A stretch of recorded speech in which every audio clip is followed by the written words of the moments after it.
Now, inside Ukraine, a doctor working at a hospital just 100 kilometers from the front lines has been describing her experience of years of war. Thousands of patients in need of life-saving treatment are receiving care in Dnipro's Mechnikov hospital. That's a facility which has been now dubbed the survival factory. It's just another morning at work for Valentina Lesnicha. She has a soldier on the operating table who's only breathing with one lung. A bullet passed straight through the other one. The surgeons want to remove the clotting. We get going on our operations at 9. Recently, we've been starting at 9 and finishing whenever we finish. We're at the Mechnikov hospital in Dnipro. 2/3 of the patients here are soldiers wounded on the battlefields. Before the war, Mikola worked as a programmer in Lviv. He tells us he thought his injuries would kill him. I got hit by bullets in the front, both my lungs. My ribs and chest were crushed. The doctors here call their hospital a survival factory, an endless conveyor belt of new patients that doesn't even stop for the air raid siren.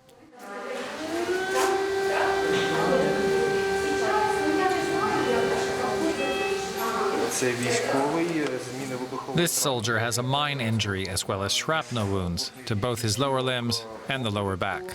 It's like we just all of a sudden found ourselves in this horror film and can't get out.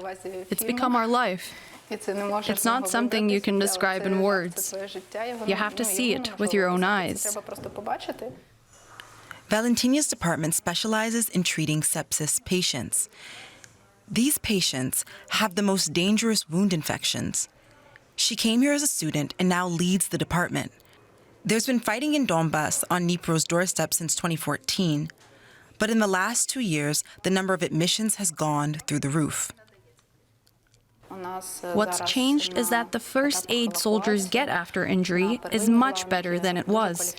Patients who wouldn't have had a chance of surviving the evacuation process before are now making it to us alive. So we get patients who are much, much more ill. It's not just the patients that have changed.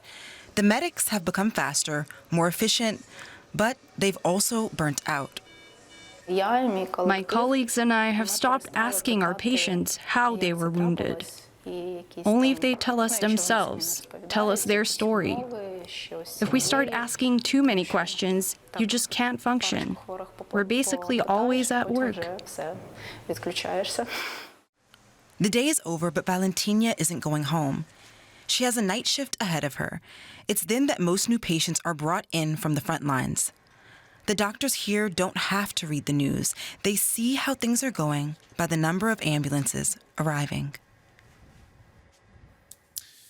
Achille Després is with the International Committee of the Red Cross. He joins us now from Kyiv. Achille, after 2 years of war, hundreds of thousands of bombs and missiles dropped, tens of thousands of deaths, what should we take from a story like the one that we've just seen? We started by focusing on the consequence of one singular bullet. Well, as the piece that you've just shown exemplifies, we see that the areas that are located near to the front line have suffered immensely in the past 2 years. From the proximity of the active fighting next to them, we see that buildings are destroyed, including houses, including hospitals, including schools. And we see that those who remain in these communities are typically among the most vulnerable, such as children, people with disabilities, and the elderly, and also wounded people, including wounded soldiers. So we can see that the proximity to fighting means that public services, essential services that people should have access to, are extremely difficult to reach. And the International Committee of the Red Cross is one humanitarian actor that is able to provide some humanitarian assistance to communities next to the front line. But of course, what we are able to do is not enough. We have provided just last year over 300,000 people with essential humanitarian assistance in the form of food or hygiene items. But we know that the needs are vast and what we're able to do is not enough. What really needs to happen is that the protections conveyed by the Geneva Conventions, by international humanitarian law, are protected. This is are respected. This is our main message in this conflict, as in others. Even wars have rules, and these rules exist to protect civilians. Now, let's talk about fatigue. It is a major factor in the broader story of this war. Is it becoming more of a factor for those patching up bodies and minds? Of course, when you talk about fatigue, this is something that our teams see, unfortunately, every day when we go to communities that have been so hard affected by military hostilities at their doorstep for 2 years, but indeed for 10 years, as your piece was saying, for some of the eastern regions of Ukraine. People are incredibly fatigued of having to deal with the consequences of armed conflict next to them. It means they just can't live a normal life. They can't have a relative sense of safety. So they really need to be supported. And, it's hard to imagine the toll that this takes, especially for the frontline communities, having to live, as your piece was showing, with the air raid siren constantly going off. This takes a huge toll also on people's mental health and psychosocial well-being. So there is this sense of fatigue that people want to go back to having a normal life, having their basic needs met, having access to food, having access to water, having their kids able to go back to school. Families that have been separated need to be reunited.